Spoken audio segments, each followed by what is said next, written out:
Most people don't think reselling is a real business. They see it as lazy or opportunistic at best, dishonest and manipulative at worst. And to be fair, they've got reasons for that. The headlines are always about the worst examples. People flipping baby formula during shortages, or buying out every gaming console with bots and selling them for double the cost, or camping out at Disney World for exclusive merch just to clean the shelves. That's what the public sees. That becomes the story, what reselling is known for. Even if you're not doing any of that, even if you're running a clean, thoughtful, service-driven reselling business, you still carry the weight of that reputation. So you occasionally hear people telling you to get a real job, or stop stealing from the poor, or that you're ruining Christmas. The truth is, most people outside of the reselling bubble don't know how to tell the difference between someone adding value and someone just exploiting the system, if they even know there's a difference at all.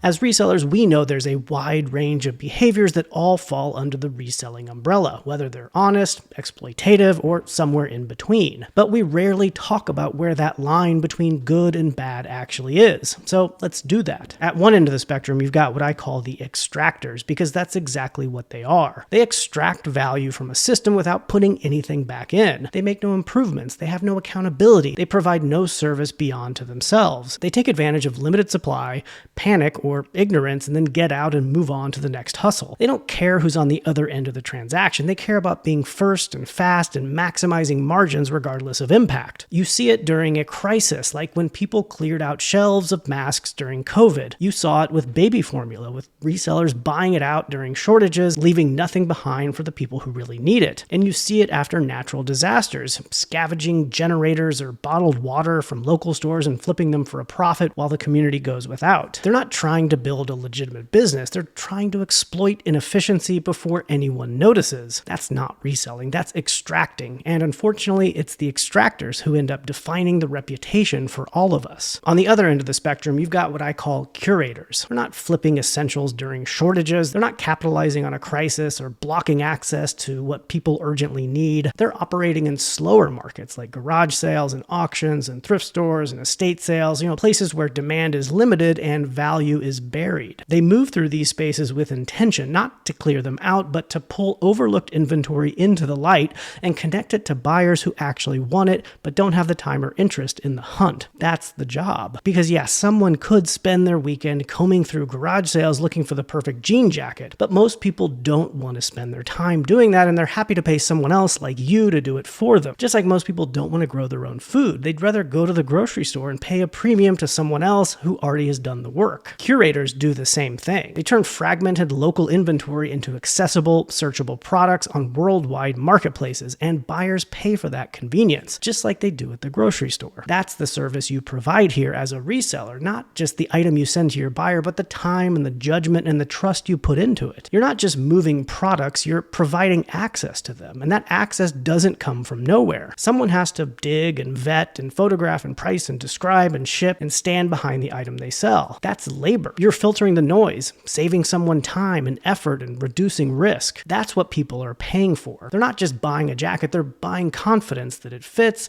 that it's clean, that it's exactly what they were looking for without having to spend 6 hours in a thrift store to maybe find it. And curators know the difference between providing value and profiting off of urgency. They avoid categories where access matters. They're not flipping baby formula and pretending it's entrepreneurship. They're not playing games with scarcity. They're just doing the work. And that distinction between extracting and curating is what separates service from manipulation. But in reselling, not everything is that clear.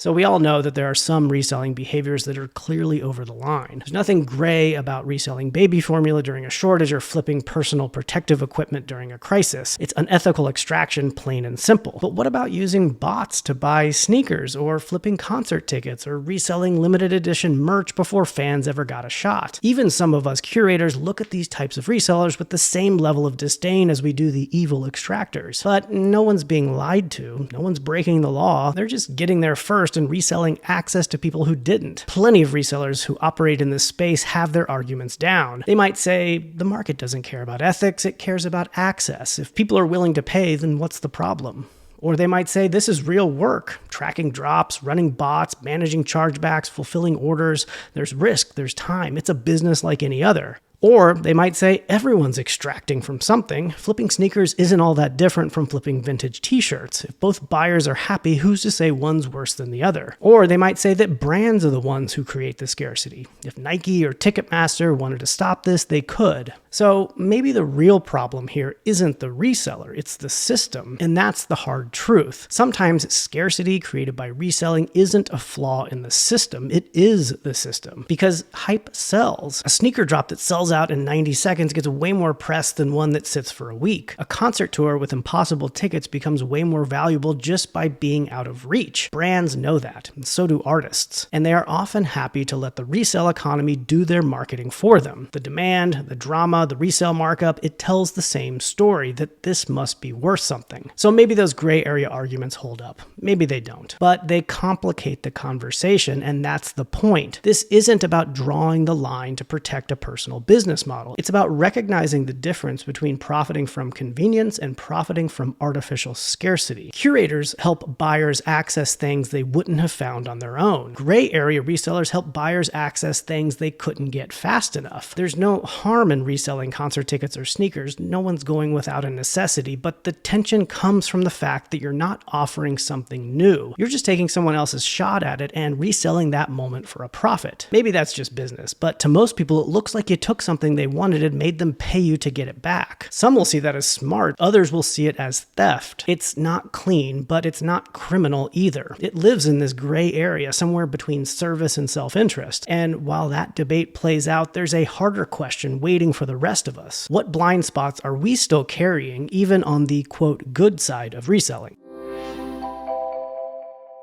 Now, most of you watching this are on the curator end of the spectrum. You're sourcing responsibly, you're pricing fairly, you're running your business with care. But even with the right intentions, there are blind spots with this work that we don't talk about enough. Take sourcing, for example. One of the most common criticisms of resellers, even us curators, is that we're taking inventory from places that were meant to serve the needy. Thrift stores, donation centers, charity sales, it's a real concern. But it's largely based on a misunderstanding. Most thrift stores aren't there to clothe the poor. They're there to generate revenue for their cause. They sell donated goods at a discount, and that income funds job programs, shelters, addiction recovery, and other really important services. They're not giving the clothes away, they're running a business model that relies on volume. And in that model, us resellers are often the best customers. So yeah, reselling helps keep those systems running. It supports their missions. It moves inventory. It brings in revenue. But there's always a but, isn't there? There's a line. Just because the model's designed to generate revenue doesn't mean everyone shopping there is a reseller. Plenty of people rely on thrift stores because it's the most affordable option available. So the ethical question isn't whether resellers should shop there, it's how they do it. Most of the time, there's no real conflict. The products with resale value, like vintage denim or high-end brands or collectible categories, aren't the ones that people depend on day to day. The racks stay full of basics, and most essential goods aren't worth reselling anyway. But that doesn't give you a pass to act like the store exists solely for you. If your sourcing behavior adds friction for other people with fewer options, then you may be a part of the problem. So while the intent may be good, the impact still matters. Because when you load up your cart and park it in the corner to check comps and put nothing back where it belongs, or you camp out in front of the books for hours with your scanner blocking access, or you indiscriminately load your cart with every pair of shoes available just because they're cheap, you're not just helping the mission. You're creating unnecessary friction for others. You're removing options from people who shop there because they don't have many. That tension is real. It doesn't mean reselling is wrong, but it does mean you're responsible for more than just your own profit. It's not how you source, it's how you act. You've seen the crazy things out there. People pushing each other and knocking stuff over at Costco for Pokemon cards, or lowballing at a garage sale, not just because you need to make the margins work, but because you can. Or clearing carts the second they hit the thrift store floor with no regards to anyone else. Bribing employees, cutting in lines, treating every sale like a zero-sum game. It may not be illegal, but that doesn't mean it's right. As the dude would say, "You're not wrong, Walter, you're just an asshole." And it turns reselling into a contest where the only goal is to take more than the next person. That's a scarcity mindset. Act fast, grab everything, trust nothing. The opposite is abundance, patience, intention, leaving something behind because it's not in your wheelhouse, putting things back where they belong, paying the asking price if it works for your margins, caring about the greater good. Because the minute you're urgency becomes someone else's disadvantage, you may have crossed the line. This isn't just about how hard you work, it's about how you choose to work, especially when you think nobody else is watching.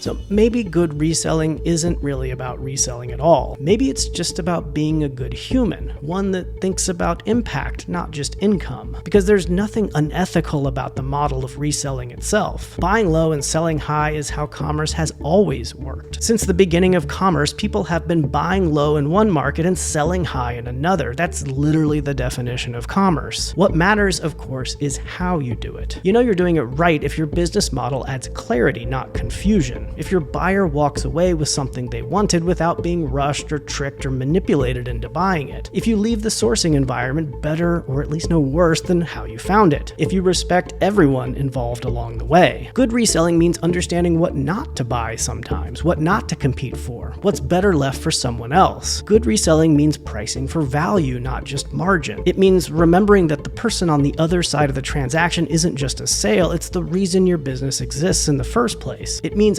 auditing your own behavior, not as a one-time check, but as a part of the process, because you're gonna get it wrong sometimes. We all do. What matters is whether you notice and adjust. Blind pursuit of profit at all costs isn't justified just because it happens inside of a business. The work isn't ethical by default. It's ethical because you made it that way, because it holds up under pressure, because it creates more access than it takes away, because it serves more than it consumes. But even when you do everything right, people still assume the worst, because they see the profit, not the work that went into it. Nobody gets mad at a grocery store for buying low and selling high, because we expect it. That's the deal. It's a store. It has shelves and employees and overhead. The markup is built in, so nobody questions it. But when you do the same thing at a yard sale or thrift store or an auction, that expectation disappears. People don't expect markup from their peers. They expect fairness. And when they find out you paid less, it doesn't feel like a smart business move. It feels like you took something they could have had at a lower cost and then made them buy it back at a higher one. Again, same model as the grocery store and every other business you buy something from, but it just doesn't feel the same. Because to the outside world, you're not a business, you're a person. But again, the model of reselling is not inherently unethical, and to call it so would be indicting every wholesaler, every restaurant, literally every store that's ever existed in the history of the planet. So if the model is not unethical, the real question is whether your version of it can stand up to scrutiny. Are you operating your reselling business in a way that you'd be proud to explain? Because the model's not broken, the reputation is, and every choice you make is either helping to fix it or making it harder for the rest of us. Okay. All right. Hello and welcome back to my weekly show where I talk about the ups and downs and in-betweens of selling on eBay. That was quite a bit of a long intro. Do you think reselling is ethical? I'd love to hear your thoughts in the comments below. Super interesting conversation. I've been wanting to talk about that on the channel for quite some time. But for now, we're going to jump into my sales because it is, it's June 2nd. That means we can look back at May and see how we did for the month. I also want to compare it to last May and this past April just to see how it compares to that. So let's jump into that right now. So for the month of May, it looks like I had just under $5,000 in gross sales and just shy of $3,000 in net sales. Let's take a look at how that compared to May of last year. Actually pretty close, $4,500 in gross sales last year and $2,500 in net sales for the same time period last year. So this year was a little bit up. I guess I just had better inventory this year than I did last year. And if we look at April, it looks like I did $7,200 and $4,200. So May was a little bit lower than April, but not by much. But yeah, let's look down here. So yeah, almost $5,000 in gross sales for May, almost $3,000 in net sales. Looks like my average gross per sale was $43. My average net was $25. 60% net profit margins. That's right around my averages all around. So basically just a good average month for me. Had 133 new listings and 120 sales. My average time to list for the month was 3 days. That's just how much time it takes between me purchasing an item and actually getting it listed. You want that to be low. And the average time to sell was 3 months. And so that's the time between listing it and selling. So 3 months is right around my average, 90 days. My return on investment for the month was 658%. But let's take a look at the last week specifically because we do this as a weekly show. So last week I had a gross sale amount of $1,111, all ones, and net sales of $676. My average gross per sale was $42. My average net per sale was $26, and average net profit margin was 61%. 1%. You will see some interesting signs on the graph here. Look at that. Kind of started the week pretty strong, but then fizzled out. And here's why, because I did go on vacation mode. And so I put vacation mode on the 29th and kept it on until the end of the 30th. And then the weekend picked up a little bit, but I also just didn't do any listing at all during this time. And so this is really interesting. Look at my graph here of sales. I'm going to scroll down here to my graph of listings. Look at that. I mean, it almost mimics exactly like the spike on the 27th and then no listing for the rest of the week. I only had 11 new listings, again, because I was on vacation, but just look at that. It's almost like an exact graph. I had the same spike on the 27th and 28th, and then it was almost flat with very little sales beyond that. And so again, I'm not saying there's an exact correlation between listing and selling, but there's definitely something going on there. More often than not, I see a correlation between my listing activity and my selling activity. And so that's just why I'm a big proponent of listing often and listing frequently. It's less about trying to trick the algorithm or do anything like that. It's to get inventory into your store and to build consistency. That's one of the most important things you need to be doing in this business. So as I said, 11 new listings over this past week, 29 sales. My average time to list was less than a day. That's just because I did very little listing. My average time to sell was 3 months. You'll see I didn't spend any money on new inventory. I didn't go out sourcing. I don't have any garage sale finds for you this week, unfortunately. My cost of goods sold for the past 7 days was $77.25. The marketplace fees was $172, and my shipping labels were just under $200 at $192. Let's jump into my top 10 sales. Coming in at number 10 is this Schlafly beer St. Louis Cardinals shirt. So Schlafly is a local beer company here in St. Louis. This is some sort of promotional shirt between the St. Louis Cardinals and Schlafly beer. The reason I'm calling this out, I didn't make a whole lot of money. It looks like I paid $1.25 at a St. Vincent de Paul over a year ago and sold it for $21.99, which is $15 plus $6.99 in shipping. My net return was only $12.24. But again, just some more evidence here of ending and relisting and the success that I'm having with that. You can see here, it was listed originally over a year ago on February 11th. On May 11th, Flipwise auto-ended this and automatically relisted it. And then it sold about a week and a half later, or maybe 2 weeks later, on May 28th. And so I'm just selling all sorts of weird old things in my inventory ever since turning on this automatic ending and relisting feature on Flipwise. It's really interesting, and it's great to see some of this old inventory getting out the door because of it. Coming in at number 9 is this miscellaneous lot of Lego minifigs. The reason I'm calling this out is because it's one of the rare times that I use an auction. So I almost never sell things on auction. 99.9% of everything I sell goes on Buy It Now, which you should do the same thing.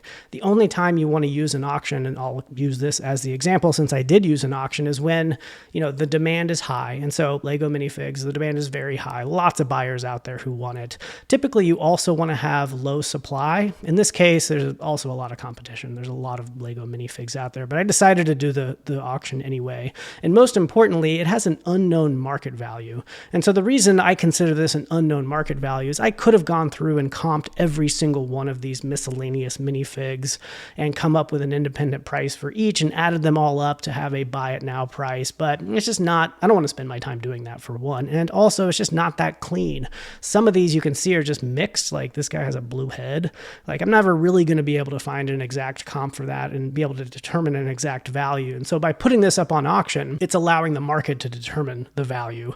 And in this case, I got $32.99 for the sale, for 26 minifigs, which my guess is that's low. I haven't really done the research, but my guess is if I would have picked an arbitrary Buy It Now, like, I don't know, 40 or 50 bucks, it may have sold at that as well. So I think I may have left some money on the table by doing an auction here, but I'm okay with it. I think it was a fair use of an auction here because the demand was so high and I just didn't know what the market value was. And so I didn't have really any money into this at all. I bought I think like 7 or 8 pounds of Legos from a garage sale for $10 and, have been parting all of it out in a variety of ways and have already made a ton of money. So I didn't really lose out on this necessarily. My net return was still $22.27. So just the minifigs alone was twice the value of the entire lot that I paid for it. But just want to go through my thought process for why I used an auction in this situation in the first place.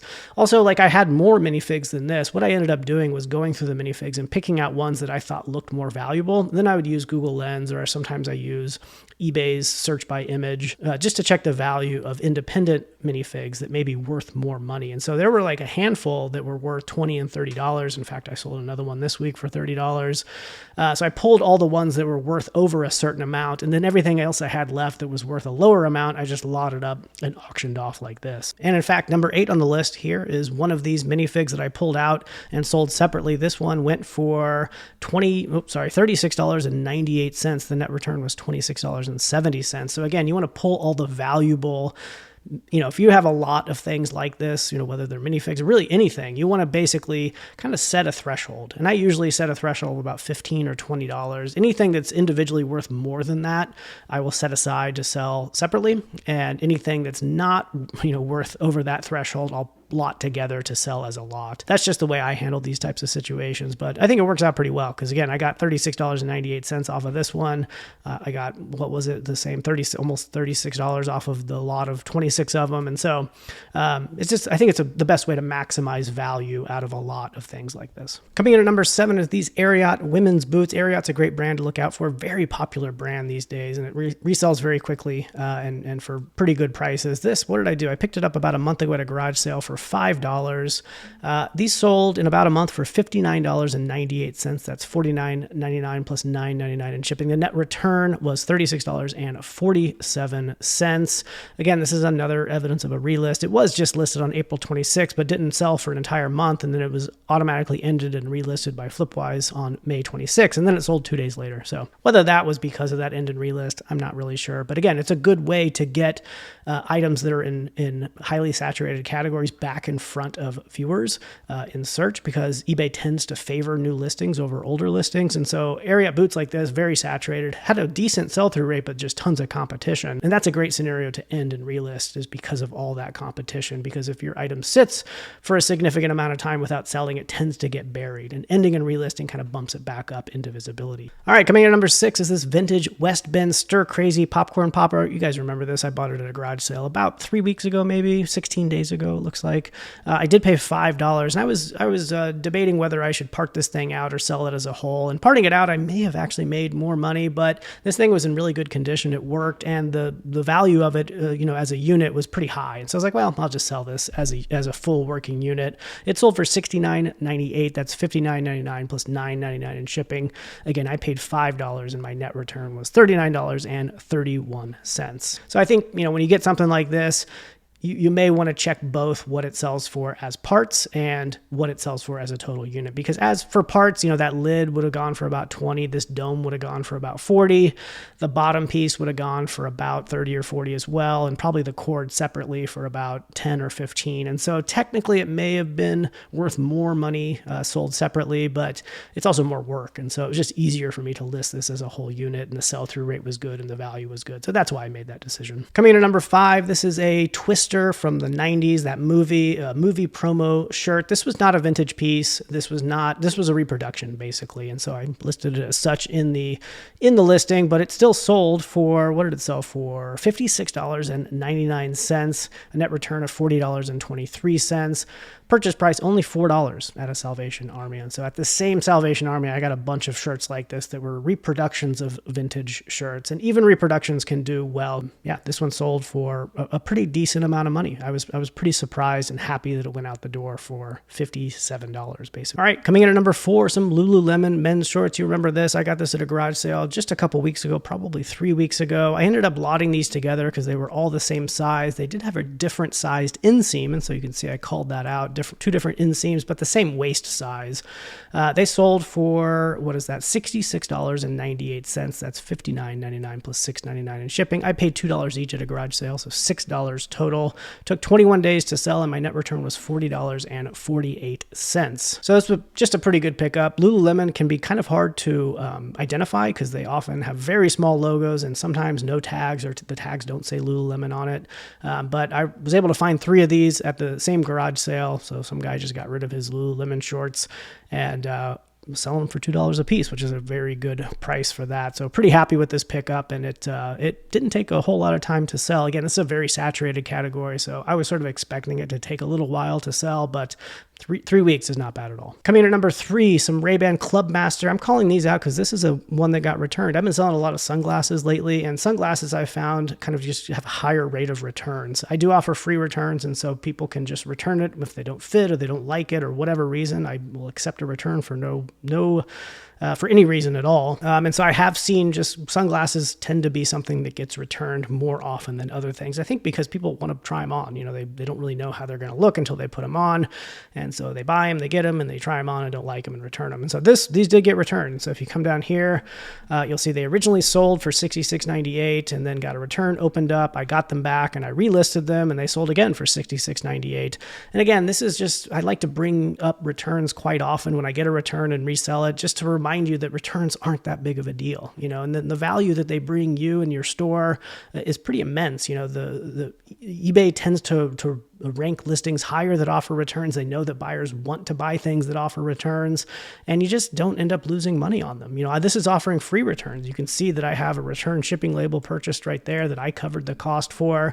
And even after reselling it and paying for all of that, my net return in total, was $45.63. That's lower than it would have been had it not been returned. But the value of having returns on my store, I think, just outweighs the lower net return I get on an item that got returned. And so it works for my business. It doesn't work for every business, but you just hear a lot of people talking about being scared of offering returns and the damage that it might do to your business. And the damage is just minimal. You don't lose money. You just make a little bit less. And so I like to call that out when they happen and just remind you that offering returns may not be a big deal for you. All right, coming in at number 2 is this vintage cast iron sprinkler. So this thing is heavy, very heavy. And I guess you attach a hose to it. That thing spins around and it drives across your lawn.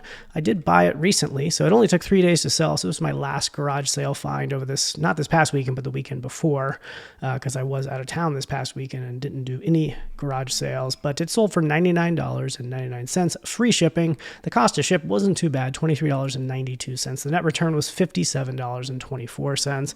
This was just an example of something that had a very clear market value. They weren't going for more than $100. And so you might ask, like, oh, why'd you offer free shipping on such a heavy item? It's just because they weren't going for that much more. So it doesn't really matter. If I would have set it for $60 and $40 in shipping, or $90 and $10 in shipping, or $99 and free shipping, the market value is the market value. It's how much it's going to sell for plus how much it's going to take to get the item to the buyer.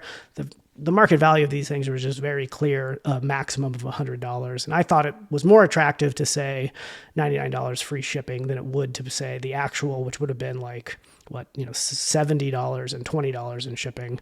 And so it sold quickly. So yeah, this is a pretty good find. I've seen these in the past, but never this cheap. I only paid $2 at a garage sale, which is why I picked it up. Or looks like I paid $3 at a garage sale. All right, coming to number 1, best flip of the week. Here is this New Heat Invent touchscreen programmable radiant floor heat thermostat. This was a crazy find this past few weeks at a garage sale. I found 2 of these at the same garage sale, and they sold them for $5 each. This is so if you have a heated floor, this is a thermostat that you would hook up to that system. And I just can't believe they were selling it for $5. This one sold in 12 days for $136.98. This is brand new open box condition.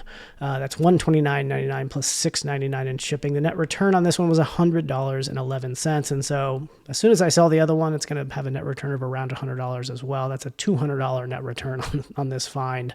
Just crazy that they're selling this thing at a garage sale for $5 a piece. And so just a really, really good find here. And happy to get this one out the door for the best flip of the week. All right, lights out. It's time to chat. I was out of town this past weekend. I went to Branson, Missouri, of all places. Have you ever been to Branson? It's a real exciting place. So we spent our time at the lake, at Table Rock Lake, just a really beautiful lake, and rented a boat, drug the kids behind the boat on a tube and did that sort of stuff. We also went to Silver Dollar City for a day. We've been there a couple times. It's actually a really good theme park. Not quite Disney level, but certainly above like a Six Flags or another generic theme park. It's a really, really nice theme park. We like going there. Some really good rides. If you like riding rides at theme parks, Silver Dollar City is a very good one. Similar to Dollywood. I think they're owned by the same company.